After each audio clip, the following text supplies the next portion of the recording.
Salut! Alors, c'est moi, Henri Séguin, hein, votre professeur, qui là vous fait un beau vidéo pour l'examen. Bon, rappel, je pense que je l'ai dit dans une autre vidéo, mais bon, je vais répéter. Cet examen-là, est à remettre n'importe quand d'ici le vendredi de la semaine 7 du cours. Vous le mettez sur Moodle en format, répondez à vos questions sur format Word, vous sauvegardez, puis après ça, vous allez téléverser ça sur Moodle. Moi, je vais aller le chercher, je le corrige, je vous envoie. Là, c'est sûr que aussitôt, les premiers que je vais recevoir, là, si vous êtes si vous êtes matinal, là, quand me le remettant de bonne heure, vous allez l'avoir vite, c'est sûr, parce que je vais avoir pas beaucoup d'autres, j'aurai pas d'autres corrections vraiment à faire. Alors, ça va être plus facile moi, aussitôt qu'il rentre, je corrige. Si vous le remettez durant la semaine 7, ça va être un petit peu plus long, forcément. Alors, c'est ça. Donc, n'importe quand, d'ici la semaine 7.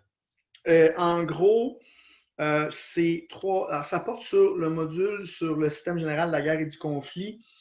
Sur Moodle, vous avez un livre à télécharger ou que vous lisez et vous devez trouver vos réponses dans cette lecture-là. Il n'est évidemment pas interdit, évidemment, de faire des recherches par vous-même et de chercher dans la littérature, sur Internet, etc., pour trouver d'autres sources d'informations. Les réponses ne sont pas données tout cuit. OK? C'est un examen qui va vous demander votre opinion, votre perspective sur des questions ou d'expliquer des choses. Donc, c'est un matériel qui vous fournit du jus, mais vous, il faut que vous interveniez, puis que vous réfléchissiez, puis que vous preniez position, puis que vous soyez actif finalement. Ce n'est pas juste trouver de l'information et me rapporter de l'information. C'est à un niveau un petit peu plus approfondi avec de la réflexion, de l'opinion, de l'explication, etc. Bref, votre intervention dans la réponse est très importante. Euh, donc, en gros, vous allez écrire 3 réponses de 350 mots. Il y a 3 blocs avec 3 questions par bloc. Vous répondez à une seule question dans chacun des 3 blocs. Donc, ça fait 3 fois 350 mots, 1050 mots total pour ce travail-là. Évidemment, ça peut être 300 mots, ça peut être 400 mots. On peut jouer d'un 50 mots comme ça, c'est une idée, OK? Faut jouer de 350 mots pile. Mais on se dit qu'à 350 mots, vous avez le temps d'étoffer votre pensée. Si vous en mettez juste 200, ça se peut qu'il manque du stock un peu. T'sais.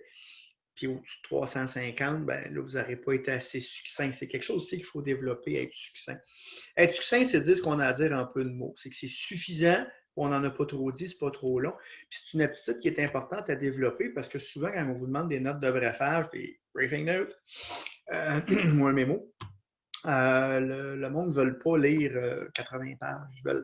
C'est du monde occupé. Souvent, c'est votre supérieur qui va vous demander ça. Alors, ils ont d'autres choses à faire que de... C'est le principe du CV. Hein? Si tu envoies un CV trop long, ben, ils ne te regardent pas, c'est trop compliqué, ça prend trop de temps. Il faut que ça tienne une page ou deux, puis que ça... Bon, c'est l'idée, OK? Alors, on développe l'aptitude d'être efficace en peu de mots, de parler de ce dont on a besoin de parler sans s'étirer. Ce que je ne mets pas en pratique dans mes vidéos en partant dans des bulles comme ça, quand les libellules dans ma tête prennent le contrôle de mon discours. Hein? Bon, mais là, comme disait mon père, faites pas ce que je fais, faites ce que je dis. C'est toujours plaisant si c'était ça, hein? Parce qu'on n'aime pas ça, ça faire dire. Quand on peut la dire, yes, sir. OK. Des affaires qui sont bonnes pour toutes vos réponses. Puis après ça, je vais tourner des petites explications à chacune des questions. Ça va être bref, mais juste pour vous donner une piste pour vous engager dans la réflexion. Là, je vais vous mettre des affaires que je vais regarder, peu importe la question que vous allez choisir. Moi, je veux que ça soit ancré dans le matériel. Comme pour les discussions, ce que j'ai dit, hein, ça tient toujours. C'est le matériel de cours ou la recherche. Je ne veux pas juste que vous disiez votre opinion. Je veux que votre opinion s'appuie sur le matériel de cours ou de quoi que vous avez cherché. Si vous avez fait une recherche puis que vous vous basez juste là-dessus, puis que vous ignorez le matériel de cours, je m'en fous. OK? Si la recherche est sérieuse, la bonne, puis vous la mettez en évidence, puis vous l'utilisez, vous l'exploitez, c'est parfait. OK? Ce que je veux, c'est que vous ayez des points d'appui indépendants de vous pour fournir donner un aura hein, d'objectivité à votre travail, puis que vous preniez cette habitude-là hein, à l'avenir de pas d'aller voir à l'extérieur des sources qui sont indépendantes de vous pour donner de l'objectivité à votre réflexion. Que ce ne soit pas seulement subjectif, que votre personne qui s'exprime, mais votre personne en fonction de quelque chose qui n'a pas rapport à vous, sur lequel vous n'avez pas de contrôle. Ce qui marque une certaine forme d'objectivité. Ceci n'est pas une vidéo sur l'évaluation théorique de ce qu'est l'objectivité, alors je m'arrête là. Comme je disais aussi, je veux que pour les vidéos, je veux que, excusez-moi, les discussions, je veux que vous justifiez. Je veux que vous répondiez, que quand je lis votre réponse, que vous ayez pris une position, une explication, peu importe, tout dépendant de la question, que la réponse, qu'il y ait une réponse à pourquoi vous vous permettez de dire ce que vous dites, que j'ai une réponse. Celle-ci peut être critiquable, mais je veux absolument que vous en mettiez une. On commence par l'habitude d'en mettre une, puis après ça, on va améliorer notre processus de justification. C'est un peu la démarche du cours, OK? Mais pour pouvoir améliorer le processus de justification, il faut qu'il y ait une justification, évidemment, hein, tu le vas de soi. Aussi, là, ça c'est une affaire, vous allez me trouver fatiguant avec ça, là, mais je vais en parler souvent, OK? Quand vous introduisez un concept important, OK? Quand je dis un concept important, c'est si vous parlez, par exemple, de la grandeur de quelqu'un, il faut que vous précisiez ce que vous entendez par c'est quoi être grand. Il faut définir ce concept-là. OK? Fait que si vous me parlez de l'OTAN, vous n'êtes pas obligé, je ne veux pas 800 mots sur l'OTAN, mais j'en veux quelques-uns. C'est quoi l'OTAN? Juste brièvement, c'est quoi l'OTAN? C'est quoi, mettons, vous parlez, décider pour une raison ou pour une autre de parler du principe de respect de la dignité de tous. Qu'est-ce que ça veut dire, ce principe-là? Il faut le définir. C'est pourquoi que je vous demande toujours de définir ces concepts-là. Alors, là, excusez-moi, je reviens en arrière. Là, les libellules prennent le contrôle, puis je suis parti ailleurs. Là. Alors, c'est important de définir. Les concepts qu'il faut définir, c'est ceux qui sont importants dans votre réponse.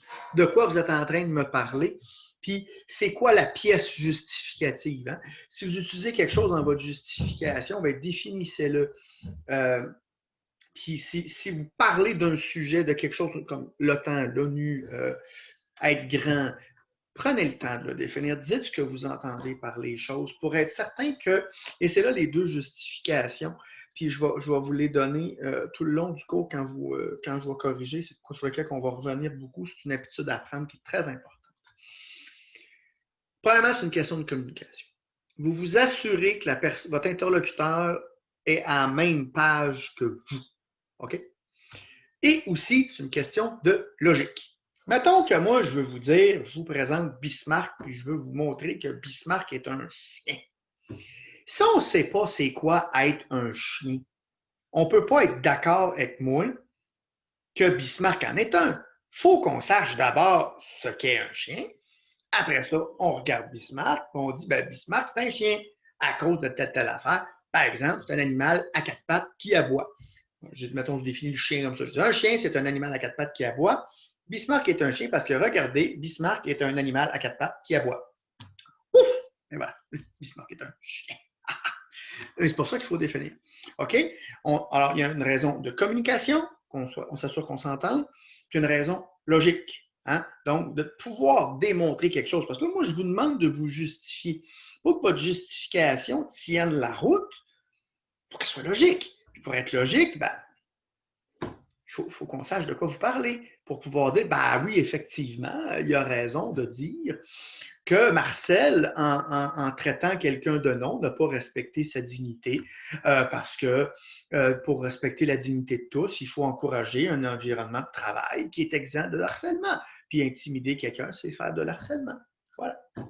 Parce que j'ai défini ce qu'était respecter la dignité de tous, je peux dire que Marcel ne l'a pas respecté. Hein, parce qu'il a insulté Georges.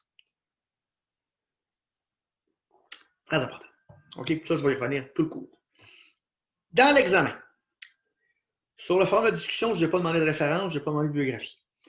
Dans l'examen, J'en veux. On le prend comme une pratique en vue du travail, OK? Je ne vais pas être très désagréable là-dessus, mais je veux qu'on prenne l'occasion, qu'on saisisse l'occasion du fait que votre examen est à remettre à la semaine 7 puis le travail long à la semaine 10. Vous allez avoir le temps d'avoir ma correction à la semaine 8, ce qui va vous laisser 2 semaines pour prendre mes commentaires sur les références et la bibliographie, puis m'améliorer ça pour le travail 10, que ça soit top-notch. Puis après ça, je vais pouvoir vous laisser partir avec votre voilier après mon cours, puis être confiant que vous allez vous rendre à bon port pour les références et la bibliographie. OK? Rappel, il y a un guide sur les références à la bibliographie sur Moodle et j'ai une vidéo dans la section ressources avec le petit calepin, c'est sur les références à la bibliographie. OK? À regarder, je suis génial dessus. Vous allez me donner un Oscar. Maintenant, on part avec le bloc 1, 3 questions. La première porte sur l'ONU, l'importance de l'ONU et l'OTAN pour le Canada. Là, j'insiste. Vous avez juste 350 mots. Choisissez. Il y a un « ou » dans la question qui est important. C'est l'ONU ou l'OTAN. Prenez pas les deux. Vous n'aurez pas le temps de bien marteler ça. Comme je disais tantôt, il faut définir rapidement c'est quoi l'ONU. Pas beaucoup, pas trop. Juste dire c'est quoi, vite, c'est quoi l'ONU. Parlez de ça, c'est votre sujet principal. Dites-moi c'est quoi. Bon, ben c'est ça, vous allez me dire c'est quoi. Et puis, quand je dis ça, vous voyez, ça prend des mots, ça prend de l'espace. 350, ça va peut-être en prendre 25. Si vous faites le temps, puis l'ONU, bang, vous êtes à 50, vous n'avez encore rien dit. Où est important? L'OTAN ou l'ONU? Puis là, confondez-moi pas les deux. OK? Il y a souvent de la confusion, puis j'insiste beaucoup parce que cette question-là est populaire. C'est correct qu'elle le soit, là, mais il y a du monde qui vont être attirés par cette question-là. Il ne faut pas confondre l'ONU et l'OTAN. L'ONU, c'est une organisation mondiale inclusive. L'OTAN, c'est une organisation exclusive et régionale. L'ONU n'a pas les mêmes mécanismes internes.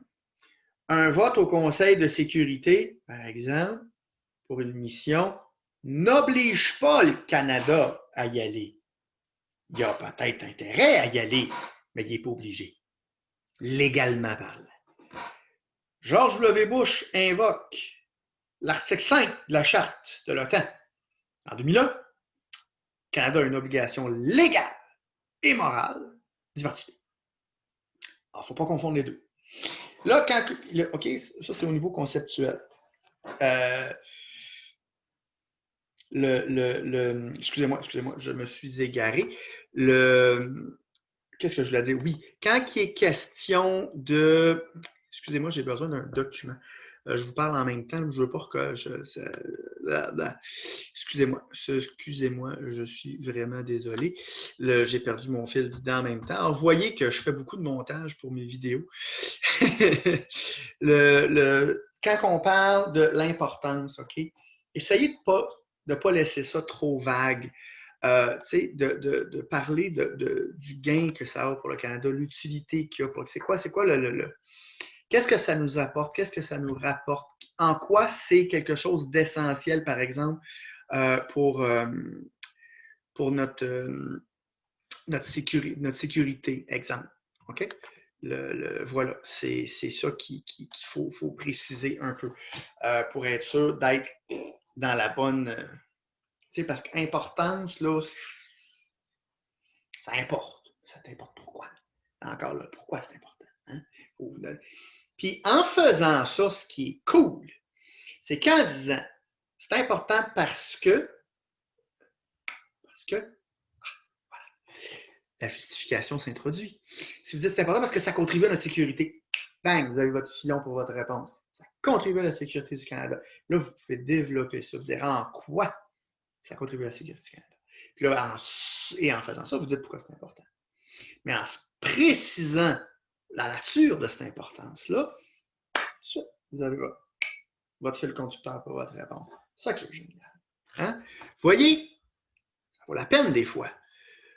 Parce que la deuxième question de ce bloc-là, c'est sur excusez-moi, c'est pour ça que j'ai ouvert un document, c'est que j'avais un blanc, c'est sur le maintien de la paix. Hein? Est-ce que vous devrez faire plus ou moins de peacekeeping au Canada? Alors, évidemment, il faut faire que vous preniez position. Là, ici, ce qui est le fun, c'est que la position que vous pouvez prendre, elle peut être bien, bien nuancée. Vous pouvez dire plus, vous pouvez dire moins, vous pouvez dire ni un ni l'autre, exactement comme on fait là, ou vous pouvez même être encore plus nuancé. Si on veut faire plus, il faudrait faire des ajustements. Si on veut faire moins, il faudrait compenser d'une telle façon ou dealer avec telle conséquence. Vous voyez, vous pouvez, là, ici, il y a de l'exploration à faire. Bon, évidemment, pas de masse parce que vous avez juste 350 mots. Mais les positions que vous pouvez prendre avec le plus ou le moins sont variables. Okay? Ça peut être plus conditionnel, ça peut être moins, plus à telle condition qu'on fasse telle affaire pour compenser. Par exemple, on achète du matériel, qu'on équipe nos gars comme tout le monde, ou que les règles d'engagement soient plus claires, etc. Si on en fait moins, ouais, mais vu comme on en fait moins, notre profil international va être terni pour telle raison. Je donne des exemples. Alors, il faudra compenser, ben, je ne sais pas, de l'aide humanitaire ou n'importe quoi. Je pense à haute voix, là, pour. Je vous laisse décider, mais je veux juste vous montrer qu'il y a plusieurs façons d'explorer cette réponse-là. Là. La question semble vous diriger vers le plus ou le moins, mais plus ou moins, il y a tout un éventail de positions possibles. Okay? Je veux une position claire, défendue, justifiée. À la question, est-ce que vous devez définir le maintien de la paix dans votre réponse? Elle est venue du fond de la classe là-bas. Évidemment que oui. Je veux que vous preniez l'habitude de le faire. Définissez-le rapidement. Ça se pose en détail, parce qu'on pourrait écrire de 350 pages, définir le maintien de la paix. Une petite définition, hein? On va dire que bon, il y a une entente de paix, on la fait respecter en s'interposant entre les belligérants avec des règles d'engagement d'autodéfense. Bingo, c'est défini. Ça n'a pas pris 800 mots, mais en clair, votre interlocuteur sait de quoi vous parlez. Parce que si l'interlocuteur a une idée complètement différente de la vôtre de ce que c'est le maintien de la paix, puis pour lui, par exemple, l'opération Afghanistan était une opération de maintien de la paix, ben, son interprétation de votre réponse, de votre propos, est complètement distordue. Mais si vous expliquez ce qu'est le maintien de la paix en donnant un exemple, ben, bang, c'est clair. Il n'y a pas de confusion. Votre message est fou. Il passe comme vous voulez. C'est ça qu'on veut. La communication. Hein? Message tel que vous voulez qui passe de l'autre côté. Voilà. Bon. La troisième question, c'est sur, excusez-moi, j'ai tourné la page, c'est sur les alliés ou nos concurrents en matière de sécurité. Encore là, ici, limitez-vous. Parlez-nous pas de tous les alliés ou tous les concurrents qu'on a. Choisissez alors et définissez ce que vous entendez par allié, définissez ce que vous entendez par concurrent rapidement, parce que ça fait différents niveaux de, hein, vous savez. Alors, dans les alliés, on peut penser à l'OTAN, on peut prendre l'OTAN de manière générale, on peut prendre un pays dans l'OTAN, comme les États-Unis, ou on peut prendre les États-Unis indépendamment de l'OTAN, parce qu'indépendamment de l'OTAN, on a une relation privilégiée avec les États-Unis. Je donne l'exemple du NORAD, par exemple. Dans les concurrents, on a la Russie, on a la Chine, et on peut dire l'OTAN aussi. Pourquoi je me permets d'aller là? Bien, l'OTAN, il y a des pays membres de l'OTAN qui nous font du trouble avec l'Arctique. Ça peut être un problème. Vous pouvez explorer cette question. Il y a une question sur l'Arctique aussi, mais vous pouvez explorer de cette façon-là. Alors, une de ces trois questions-là pour le bloc 1. On passe maintenant au bloc 2. Première question sur le défi des ONG. Encore là, plusieurs angles possibles. On peut parler défi pour les Forces armées canadiennes, le défi pour les ONG, le défi, les deux ensemble, vous pouvez le faire. C'est peut-être un petit peu plus vraiment sur la relation, les deux, comment traiter les deux en même temps. Ça va vous permettre d'en dire moins, mais ça va vous permettre de dire d'autres choses aussi. C'est une autre façon d'aborder la question. Soyez pas gourmand, par exemple. Choisissez un angle, puis tapez dessus. Commencez pas à trop vous éparpiller, ça ne marchera pas. Puis là, quand on dit défi, essayez d'être, comment dire, ayez une réflexion qui soit vraiment constructive en vous disant la chose suivante. À toute fin pratique, la semaine prochaine, il va encore y avoir des ONG. Puis les chances sont bonnes que les Forces armées canadiennes aient à composer avec ces ONG, d'une façon ou d'une autre. Pensez à ça. quand vous réfléchissez au défi, pensez à ça. Puis dites-vous, orientez votre réflexion en vous disant, moi, si dans 2 semaines, je suis déployé, puis j'ai à dealer avec une ONG, je fais quoi? Comment je fais pour, penser au défi de cette manière-là, OK? La deuxième question porte sur l'influence de la technologie. Alors, évidemment, cette influence-là peut être positive, peut être négative, elle peut être un mélange des deux. Ça peut être des défis, ça peut être des opportunités. Encore ici, soyez pas trop gourmand. Choisissez un enjeu, choisissez quelque chose, puis exploitez-le. Tu sais, technologie, c'est vague, là. Ça peut être technologie de l'armement, ça peut être technologie de l'information, etc. Ça peut être très, très, très large. Alors, vous pouvez choisir, puis éparpillez-vous pas. Je pense que l'idéal, c'est pas de prendre technologie, mais de cibler quelque chose dans la technologie, puis de l'exploiter. Il y a la question de l'article qui est la troisième option pour ces 2 blocs-là. Et là, on peut être... il y a plusieurs façons encore là d'aborder cette question-là. La question de l'article, vous pouvez l'aborder de façon politique, vous pouvez l'aborder de façon militaire. Quand vous êtes dans le militaire, ça peut être tactique, ça peut être stratégique. Au niveau de la politique aussi peut être tactique, puis aussi peut être stratégique. Alors, il y a plusieurs façons d'aborder la question. Encore là, ici, définissez votre enjeu de manière circonscrite. Circonscrivez, excusez-moi, j'ai de la misère à le dire, votre angle d'analyse de manière assez restreinte pour que vous ayez de la substance. N'oubliez pas de définir vos affaires aussi. Et ONG, est-ce que vous allez le définir si vous choisissez cette question-là? Vous allez le faire, qu'on sache de quoi il s'agit. Si vous me parlez de l'article, quelques mots pour dire de quoi qu'on parle quand on parle de l'article. Ça peut paraître évident, pas tant que ça. Il y a des caractéristiques qui peuvent permettre de mieux comprendre votre propos, parce que l'article, c'est vague. C'est une grosse masse au nord. Est-ce que c'est de ça qu'on parle? Ou on parle du passage du nord-ouest de manière plus précise, de la souveraineté canadienne sur l'article? La question de l'article, elle est large et elle peut être précisée, la définir, bien l'encadrer, qu'on sache de quoi vous parlez. Maintenant, alors c'est une question parmi ces 3-là pour le bloc 2. Il me reste du bloc 3 à parler. Alors, droit des conflits armés puis règles d'engagement. Là, je veux que si vous prenez cette question-là, s'il vous plaît, sortez sortez de ce qui est su et connu de tous. Des affaires là, que c'est des évidences. On le sait qu'il y a des briefings, on sait que c'est clair, on le sait que c'est précis. Qu'on présume que le contenu est compris, c'est d'aller au-delà de là. Qu'est-ce que ça veut dire? Une fois qu'il y a eu les briefings et que ça a été bien compris, c'est quoi le défi concret? C'est quoi les problèmes, les opportunités aussi, ça peut être utile. Hein? Il y a pas, le DCA, c'est pas juste ça. Puis les règles d'engagement, c'est pas juste des contraintes, ça peut aussi être vu comme de quoi de positif.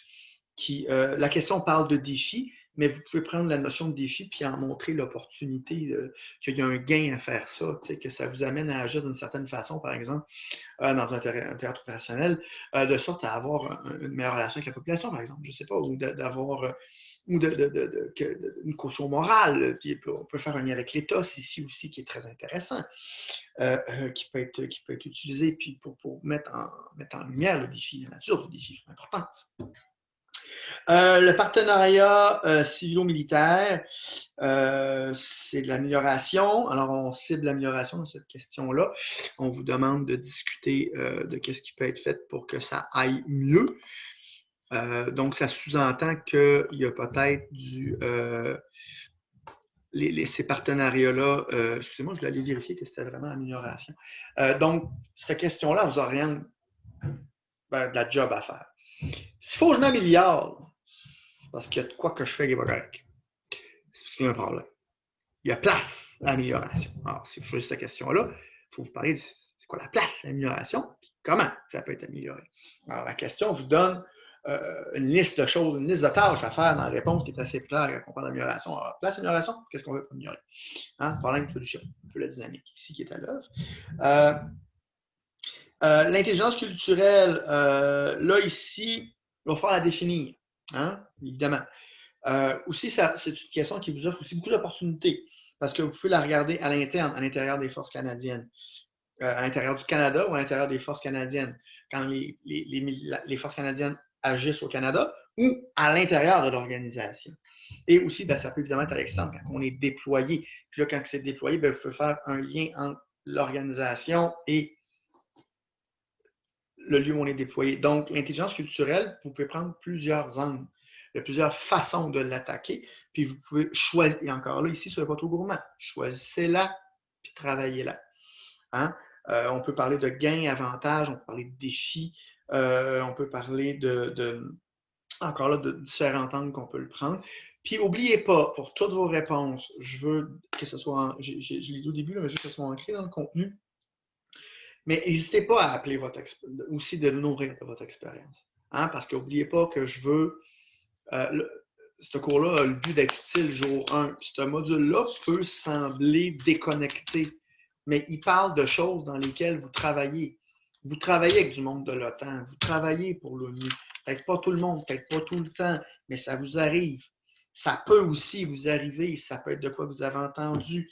La question de l'Arctique, ben, l'opération Nanook, ça se peut que vous soyez allé ou ça se peut que vous y alliez.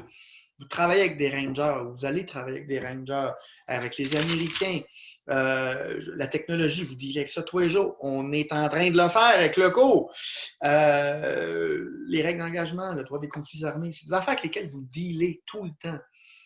Fait connectez ça avec votre réponse, connectez-la avec ça, avec votre réalité professionnelle. Mais en le faisant, ancrez-vous dans quelque chose qui est indépendant. Prenez l'habitude de vous justifier, ce que j'ai dit au début, là. Les trucs que j'ai dit au début de général pour toutes les questions. C'est de même qu'on fait l'alliance théorique-pratique, puis qu'on arrime le cours, la théorie dans le cours à ce que vous faites, ce que vous avez besoin, et que ça devient réellement un cours de développement professionnel. Voilà! Alors, je vous remercie de votre attention, puis n'hésitez pas si vous avez des questions, je suis toujours disponible. Merci, bonne journée.